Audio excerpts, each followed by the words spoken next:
بسم اللہ الرحمن الرحیم۔ السلام علیکم دوستو، دنیا بھر کی خبروں میں آج آپ سنیں گے، لیکن اس سے پہلے اگر ہو سکے تو لائک اور سبسکرائب کا بٹن ضرور دبا لیں۔ شکریہ۔ امریکہ کے طاقتور سمندری طوفان سے اموات 44 ہو گئیں۔ یوکرین کی فوج لائمن پہنچ گئی، ہزاروں روسی فوجیوں کو گھیرے میں لے لیا۔ ایران میں سپریم لیڈر کے خلاف بھی مظاہرے، عامر مرد آباد کے نعرے۔ فوجی افسران نے اپنے ہی فوجی آمر کے خلاف بغاوت کر دی۔ مندر سے واپسی پر ہندو یاتریوں کی گاڑی تالاب میں گر گئی، 27 اموات۔ انڈونیشیا کے فٹ بال اسٹیڈیم میں ہنگامہ آرائی، 174 افراد مارے گئے۔ سائفر کی ایک کاپی میرے پاس تھی، اب پتہ نہیں کہاں ہے، عمران خان۔ رنگے ہاتھوں پکڑا گیا تو کہتا ہے کہ سائفر گم ہو گیا، مریم نواز۔ تو آئیے چلتے ہیں اب خبروں کی تفصیل کی جانب۔ فلوریڈا میں طاقتور طوفان عین یا ایان نے بڑے پیمانے پر تباہی مچا دی، جس کے نتیجے میں ہلاک ہونے والوں کی تعداد 44 ہو گئی۔ یہ کیوبا میں تباہی مچانے کے بعد فلوریڈا کے ساحل سے ٹکرایا۔ گو اب یہ طوفان کیرولائنا کے ساحل پر جارج ٹاؤن پہنچ چکا ہے، لیکن فلوریڈا میں تباہی کی داستان چھوڑ گیا، جہاں امدادی کاموں کے درمیان باڈیز ملنے کا سلسلہ جاری ہے اور مجموعی اموات 44 ہو گئی ہیں۔ یہ اپنے راستے میں آنے والی ہر چیز کو اپنے ساتھ بہا کر لے گیا۔ ہزاروں شہریوں کو اپنے گھر بار چھوڑ کر محفوظ مقام پر منتقل ہونا پڑا۔ یہ امریکہ کی تاریخ کا طاقتور ترین طوفان تھا۔ 20 لاکھ سے زائد افراد بجلی سے محروم ہو گئے۔ طاقتور سمندری طوفان عین نے ممکنہ طور پر $100 ارب سے زیادہ نقصان پہنچایا ہے۔ یہ طوفان نقصان کے لحاظ سے امریکہ کا سب سے مہلک طوفان ثابت ہوا ہے۔ تباہ کن طوفان نے فلوریڈا کے درجنوں پرانے مکانات کو تباہ کر دیا، جبکہ کثیر المنزلہ نئی عمارتوں کی نچلی منازل کو شدید نقصان پہنچایا۔ جگہ جگہ درخت اور بجلی کے کھمبے بکھرے پڑے تھے۔ ریسکیو ٹیمیں اور میونسپل ادارے کے اہلکار سیلاب کے پانی میں گھرے شہریوں کو محفوظ مقامات پر منتقل کر رہے ہیں۔ یوکرین کی فوجیں مشرقی گڑھ لائمن کے داخلی دروازے میں پہنچ گئی ہیں اور انہوں نے ہزاروں روسی فوجیوں کو گھیرے میں لے لیا ہے۔ یوکرین نے کہا ہے کہ یہ پیش قدمی روس کی طرف سے بعض یوکرینی علاقوں کو روس میں ضم کرنے کے اعلان کے ایک روز بعد میدان جنگ میں جواب ہے۔ لائمن پر یوکرین کا دوبارہ قبضہ روس کے لیے ایک بڑا دھچکا ہوگا، کیونکہ صدر پوٹن نے جمعے کو ماسکو میں ایک تقریب میں 4 خطوں کے الحاق کا اعلان کیا تھا، جس کی یوکرین اور مغرب نے مذمت کی تھی۔ یوکرین کے صدر کے چیف آف سٹاف کی جانب سے پوسٹ کی گئی ایک ویڈیو میں دکھایا گیا ہے کہ 2 مسکراتے ہوئے یوکرینی فوجیوں نے قصبے کے داخلی دروازے پر لائمن خوش آمدید کے بورڈ پر پیلے اور نیلے رنگ پر قومی پرچم کو نصب کیا ہے۔ ایک فوجی نے گاڑی پر کھڑے ہو کر کہا کہ لائمن یوکرین کا حصہ ہے۔ وہ کہہ رہا ہے کہ ہم اپنا ریاستی پرچم لہرا رہے ہیں اور اسے اپنی سرزمین پر نصب کر رہے ہیں۔ روس کے لائمن میں 5000 فوجی موجود ہیں، لیکن ہلاکتوں کی وجہ سے محاصرے میں فوجیوں کی تعداد کم ہو سکتی ہے۔ لائمن کے علاقے میں روسی فوجیوں کو گھیر لیا گیا ہے۔ روس نے فوری طور پر اس دعوے پر تبصرہ کرنے کی درخواست کا کوئی جواب نہیں دیا ہے۔ یوکرین کی جوابی کارروائی کے بعد سے اس شہر کا روسی فوج کے ہاتھ سے نکلنا یوکرین کے میدان جنگ میں سب سے بڑی فتح ہوگی۔ یوکرین کی فوج نے کہا ہے کہ لائن پر قبضے سے لوہانسک کے علاقے میں پیش قدمی کرنے کا موقع ملے گا۔ اہم یہ ہے کیونکہ یہ یوکرین کی ڈونباس کی آزادی کی طرف اگلا قدم ہے اور یہ نفسیاتی طور پر بہت اہم ہے۔ لائمن کے ارد گرد آپریشن اب بھی جاری ہے اور روسی فوجی محاصرے سے باہر نکلنے کی ناکام کوشش کر رہی ہے۔ کچھ ہتھیار ڈال رہے ہیں، بہت سے فوجی مارے گئے ہیں اور زخمی ہوئے ہیں، لیکن آپریشن ابھی ختم نہیں ہوا۔ یوکرین کے علاقے لوہانسک کے جلا وطن گورنر کا کہنا ہے کہ روسی افواج نے محاصرے سے بحفاظت نکلنے کی درخواست کی تھی، لیکن یوکرین نے اس درخواست کو مسترد کر دیا، جبکہ یوکرین کے جنرل سٹاف نے بتایا کہ اس کے پاس ایسی کوئی معلومات نہیں ہے۔ یوکرین نے کہا ہے کہ روس کے ساتھ اس وقت تک امن مذاکرات نہیں کیے جائیں گے جب تک کہ صدر پوٹن صدر کے طور پر برقرار رہتے ہیں۔ ایران میں ہفتے کے روز احتجاجی مظاہروں کا سلسلہ جاری ہے۔ احتجاج کا یہ سلسلہ تیسرے ہفتے میں داخل ہو چکا ہے۔ ایک لڑکی کی مذہبی پولیس کے ہاتھوں مبینہ تشدد سے موت کے بعد شروع ہونے والا احتجاج اب ملک کے طول و عرض میں پھیل چکا ہے۔ 22 سالہ مہیسا امینی کو تہران سے اس وقت گرفتار کیا گیا تھا جب وہ اپنے بھائی کے ہمراہ سفر کر رہی تھی۔ مظاہرین نے حکومت اور سپریم لیڈر علی خامنہ ای کے خلاف بھی نعرے لگائے۔ مظاہرین کو سپریم لیڈر کے خلاف نعرے لگاتے ہوئے انہیں آمر مرداباد کہتے ہوئے بھی سنا گیا ہے۔ سوشل میڈیا پر سرگرم کارکنوں کی طرف سے گردش کرنے والے ویڈیو کلپس میں سیکیورٹی فورسز اور طلبہ کے درمیان جھڑپیں دکھائی جا رہی ہیں۔ تہران کے بعد دوسرے سب سے بڑے ایرانی شہر مشہد میں مظاہرین اور سیکیورٹی کے درمیان جھڑپیں دوبارہ شروع ہو چکی ہیں۔ اصفہان یونیورسٹی کے طلبہ کی بڑی تعداد نے بھی احتجاجی مظاہرہ کیا۔ مظاہرین میں طالبات بھی شامل تھی جنہوں نے سر سے سکارف اتار کر خامنی کے خلاف نعرے لگائے۔ کئی کرد شہروں میں ایک جامعہ ہڑتال کے ساتھ ساتھ احتجاجی جلوس نکالے گئے۔ مہیسا امینی، جن کا تعلق کرد شہر سقاط سے ہے، پولیس کے ہاتھوں گرفتاری کے تیسرے دن 16 ستمبر کو انتقال کر گئی تھی۔ مہیسا کی موت ایرانی رجیم کے خلاف عوامی احتجاج کی تازہ لہر کا باعث بنی ہوئی ہے۔ افریقی ملک برکینا فاسو میں فوجی افسران نے اپنے ہی کمانڈر کو عہدے سے برطرف کر کے اقتدار پر قبضہ کر لیا ہے۔ برکینا فاسو کے فوجی افسران نے فوجی عامل لیفٹیننٹ کرنل پال ہنری کے خلاف بغاوت کر دی۔ باغی فوجیوں نے سرکاری ٹی وی پر قبضہ کر لیا اور ملٹری ڈکٹیٹر کی برطرفی کا اعلان کر کے ملک میں سیاسی سرگرمیوں پر پابندی عائد کر دی۔ سرکاری ٹیلی ویژن پر خطاب میں اقتدار پر قبضہ کرنے والے فوجی افسر نے لیفٹیننٹ کرنل پال کی شدت پسندی کی روک تھام کے لیے اہلیت نہ ہونا بتایا۔ ملک میں امن و امان کے مسئلے پر توجہ دینے کی بار بار درخواست کرنے کے باوجود کچھ نہیں کیا گیا۔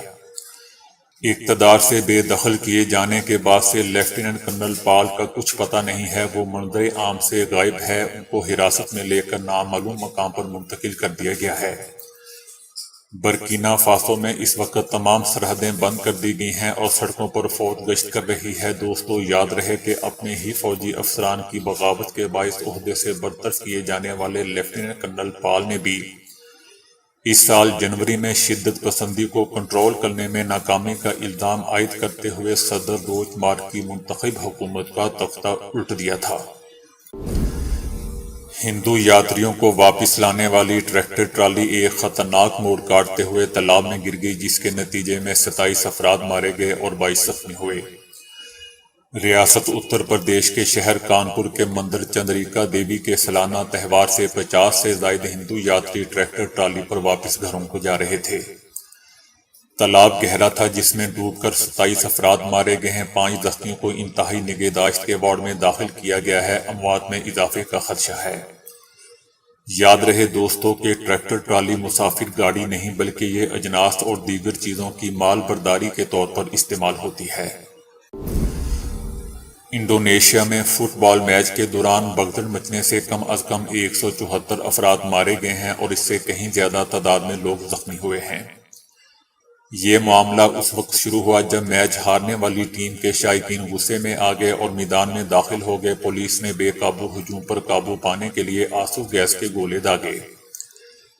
اس افراتفری میں اسٹیڈیم میں بھگدڑ مچ گئی۔ پولیس سربراہ کا کہنا تھا کہ ہجوم اسٹیڈیم سے باہر نکلنے کی کوشش میں ایک ہی گیٹ کی جانب لپکا، جہاں رش ہونے کی وجہ سے آکسیجن کی کمی ہو گئی اور لوگوں کو سانس لینے میں مشکلات کا سامنا کرنا پڑا۔ مرنے والوں میں 2 پولیس اہلکار بھی شامل ہیں۔ فٹ بال اسٹیڈیم کے اندر ہی 34 افراد کی موت ہو گئی تھی جبکہ باقی لوگوں کی موت ہاسپٹل میں ہوئی۔ واضح رہے دوستوں کہ فٹ بال کی عالمی ایسوسی ایشن فیفا میچز کے دوران آنسو گیس کے استعمال کی ممانعت کرتی ہے۔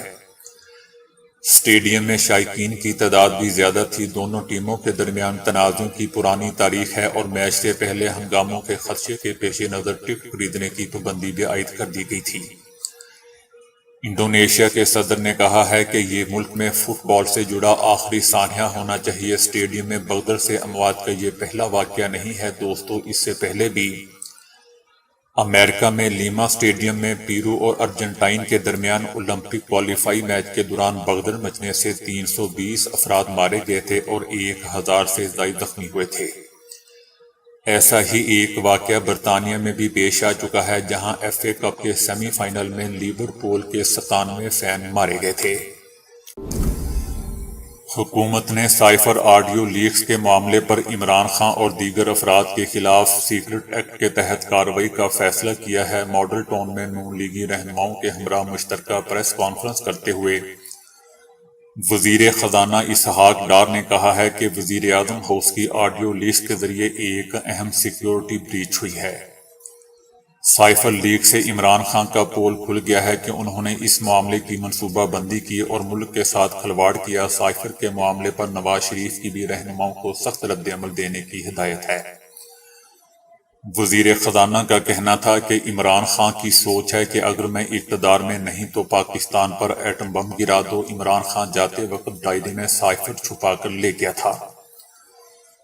مریم نواز نے کہا کہ میری اور مسلم لیگ نون کے رہنماؤں کی لیک آڈیوز آپ نے سنی ہوں گی، مگر اس میں کسی نے ملک کے خلاف یا ملک کی سالمیت کی مخالفت میں بات نہیں کی، کیونکہ ہم پاکستان میں اپنی سیاست قربان کرنے کو تیار ہیں۔